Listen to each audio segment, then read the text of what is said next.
Vamos então para a última questão, né? A última questão que encerra esse curso aqui de solução da prova de Direito Civil, primeira fase do concurso da magistratura, né? Concurso de admissão ao cargo de juiz substituto no estado de São Paulo, juiz estadual, né? Concurso realizado pelo Tribunal de Justiça do Estado de São Paulo, tá ok? Então vamos nessa. Contrato de fiança, né?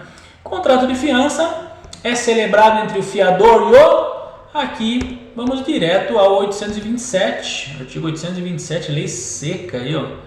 Artigo 827 do sem firula, sem enrolação, aí, ó. Sem conversinha, ó. 827 do Código Civil. Ele diz: o contrato de fiança é celebrado entre o, né? Vamos ver. Credor do afiançado, podendo ser gratuito ou oneroso, mas o fiador, se tal como demandado, poderá compensar sua dívida com o do credor afiançado. Veja bem, veja bem. Olha o que diz aqui, ó. O 827 do Código Civil. O fiador demandado pelo pagamento, vamos voltar um pouquinho mais aqui. Fiança. Pelo contrato de fiança, uma pessoa garante satisfazer ao credor uma obrigação assumida pelo devedor, caso esse não a cumpra. Tá? Então você vai lá, compra alguma coisa, mas alguém garante para você a dívida.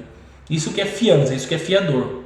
Tá? Aí ele fala aí a fiança, detalhes instrumentais da fiança, ela vai se dar por escrito, blá blá blá, tá bom. Agora vamos ver os efeitos da fiança, essa questão aqui está perguntando aqui sobre os efeitos da fiança. O fiador demandado pelo pagamento da dívida, então se ele for demandado, processado, cobrado pelo pagamento da dívida, ele tem direito a exigir até a contestação da lide que sejam primeiro executados os bens do devedor. Até ser contestada a lide, ele tem direito, está aqui, 827, sejam executados os bens do devedor. Tá? Bom, que mais? Aí ele fala: a fiança é celebrada entre fiador, portanto, e quem? Né? E o credor do afiançado. Né? Então, entre quem é celebrada a fiança? O contrato de fiança, né? Entre quem? Entre o fiador, aquele que garante a dívida, e quem mais? O afiançado, aquele que não pode pagar, que precisa de um fiador. O fiador, ele celebra o contrato de fiança entre ele e o credor do afiançado. Tá? Então você vai alugar, por exemplo, um apartamento lá, ou vai comprar um apartamento, vai alugar um apartamento. A fiança é celebrada entre quem? Entre quem está alugando o apartamento e o fiador, ou entre o fiador e o dono da casa do apartamento? É entre o fiador e o locador, o dono da casa. Tá? Então, o contrato de fiança é celebrado entre o fiador e o credor afiançado. Não é entre o afiançado. O afiançado é aquele que precisa de fiador. Então não é a B nem a C. Tá? Podendo ser gratuito ou oneroso. Você dá uma olhada aqui, ó.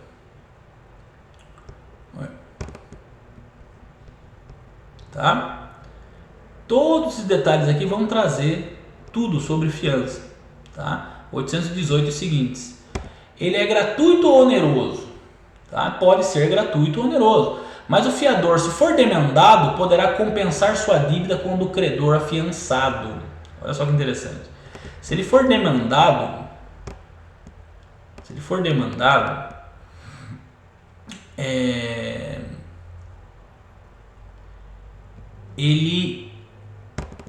ele pode compensar, que o fiador demandado, é o que ele está falando aqui, ó. O fiador, se for demandado, poderá compensar a sua dívida com a do credor afiançado. Olha o que diz aqui, ó. O fiador demandado poderá tem direito de exigir até a contestação que primeiro seja executado o bem do devedor. Beleza. Parágrafo único. O fiador que alegar benefício de ordem, a que refere esse artigo, deve nomear bens do devedor. Tá? Olha só.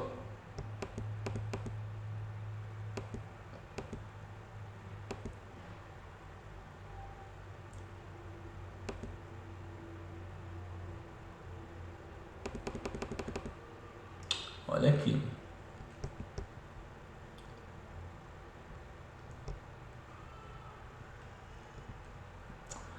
olha isso aqui que interessante, ó. O que vai acontecer?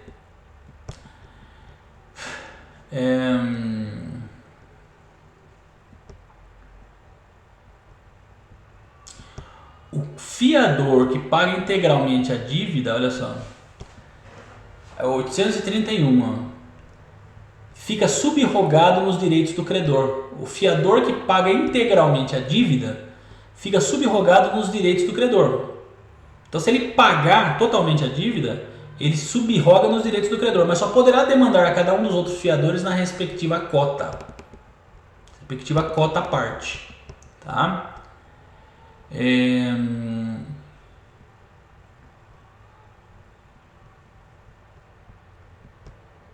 Isso, exatamente. Então, o que acontece? Olha só, temos aqui o fiador, mais uma vez, demandado pelo pagamento da dívida, tem direito de exigir até a contestação que sejam primeiro executados os bens do devedor. Bom, na prática, o que acontece? O credor, tá? Então, o contrato de fiança ele é celebrado, portanto, entre o fiador e o credor do afiançado, não é o afiançado. Tá claro isso? Tá? Você vai alugar uma casa, o contrato de fiança se estabelece entre a imobiliária, o locador e o fiador. Não é o locatário, não tem nada a ver. Ele é o afiançado, ele está sendo afiançado, certo? Pode ser gratuito ou oneroso, mas se o fiador, tal como demandado, poderá compensar sua dívida com a de seu credor afiançado. Perceba que ele faz um jogo de palavra aqui entre credor para te confundir, porque veja bem aqui que diz o 827. Se o fiador for demandado, o fiador demandado, né, pelo pagamento de dívida, se ele for cobrado judicialmente ou extrajudicialmente para pagar uma dívida, ele tem direito a pedir primeiro que sejam executados os bens do devedor. Só que olha o que diz a questão. O fiador, se demandado, poderá compensar sua dívida com a de seu credor afiançado. Olha só, na verdade, essa palavrinha aqui, ela é malandra aqui, essa palavrinha. Deveria ser devedor afiançado. Por quê? Por quê? Porque o que acontece? Porque o que acontece? Se ele for demandado, ele pode exigir pelo 827, ó, que o credor cobre primeiro do afiançado os bens. Até contestar a lide, né? Ele pode exigir primeiro que sejam executados primeiro os bens do devedor, antes de chegar nele, certo? Então ele fala, poderá compensar sua dívida com a de seu credor ao afiançado. Está escrita de maneira confusa para confundir, tá? Então, o contrato de fiança é celebrado entre fiador e afiançado, podendo ser gratuito ou oneroso, mas o fiador, se ele for demandado, poderá compensar sua dívida com a de seu credor junto ao afiançado.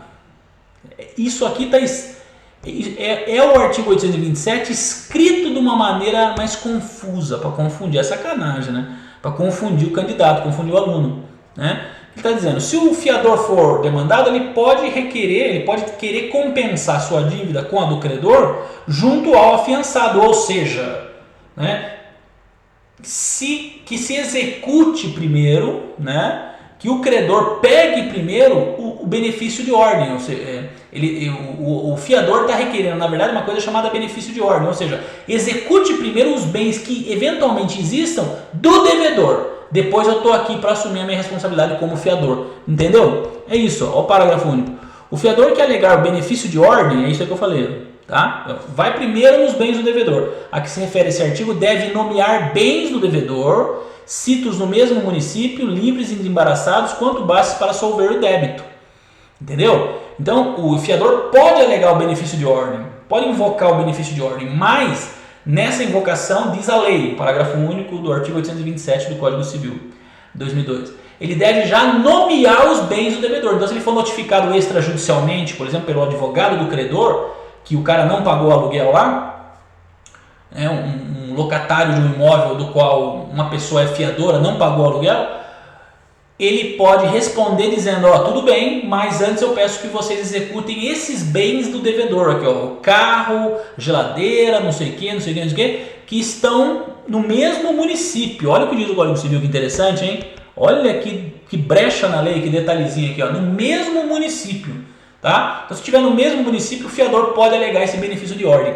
É o que está escrito aqui na alternativa A de forma macarrônica. Tá? Então, contrato de fiança entre fiador e credor do afiançado, não é a B nem a C, já estão fora. Tá? E, se demandado, ele pode requerer o benefício de ordem junto ao credor ao afiançado, ou seja, executa primeiro o devedor. Aqui ele fala, podendo ser gratuito, e se for demandado, não poderá compensar sua dívida com o credor, porque a compensação exige que duas pessoas sejam ao mesmo tempo credoras e devedoras uma da outra. Nada a ver, o Código Civil não fala isso, é só ler o artigo 827 que não tem nada a ver. Tá? Então é o 827 que responde, leva a gente para a alternativa A dessa 10ª questão aqui, tá? De direito civil, da primeira fase do concurso da magistratura para juiz substituto do Estado de São Paulo, de 2000, realizado no ano de 2018. Tá bom? Então espero que você tenha gostado desse curso. Com essa 10ª questão eu encerro esse curso, tá? Espero que você tenha gostado. Não esqueça de fazer todas as suas anotações. Revisa todos os trechos que eu passei de lei, de trecho de Código Civil para você, e leia o capítulo, a sessão inteira. Aproveita a oportunidade para você reestudar, revisar, ler o capítulo inteiro, tá? E não deixe de fazer suas anotações, isso é fundamental, tá? Eu pretendo resolver outras matérias dessa mesma prova ou de outras provas da magistratura e de outros concursos, tá? E espero ver você por aí. Então, agradeço a atenção, tá? Foi uma alegria, uma honra, um prazer fazer esse curso com você aqui. Espero que você tenha gostado da solução dessas 10 questõezinhas de direito civil, tá? E revisa todo esse assunto, tá? Revisa cada questão, cada argumento, a construção, o meu raciocínio lógico, tenta voltar às aulas para você acompanhar e revisa todas as questões, que é fundamental você revisar as próprias anotações para que você tenha boa retenção do conhecimento e do entendimento. Tá ok? Foi um prazer, a gente se vê em outros cursos por aí. Meu nome é professor Gonçalves, consultor jurídico. Estou aí para dar uma força para vocês, tá? Na solução dessas questõezinhas espinhosas aí de concurso e concursos jurídicos. Grande abraço, a gente se vê por aí. Até mais.